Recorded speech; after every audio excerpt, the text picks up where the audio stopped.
एका फ्रेंडच्या स्टेटसला एक खूप सुंदर संस्कृत वाक्य मी वाचलं.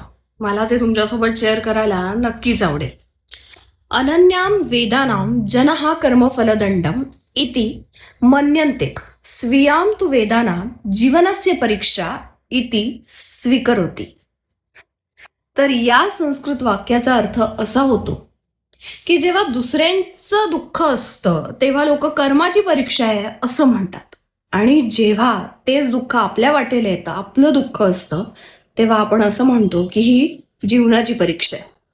आपण सगळ्यांमध्येच एक प्रवृत्ती दिसून येते की दुसऱ्यांच्या दुःखाकडे बोट दाखवायला आपण कधीच मागे पडत नाही, बरोबर ना?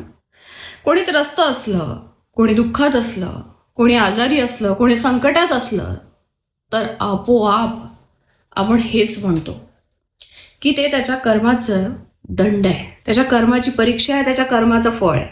पण जेव्हा दुःख आपल्या दारात येतं ना, जेव्हा वेदना आपल्या छातीत टोचते, तेव्हा आपण अचानक त्याचं नाव बदलतो आणि म्हणतो, अरे देव माझी परीक्षा घेतोय, ही माझ्या आयुष्याने घेतलेली एक परीक्षा आहे.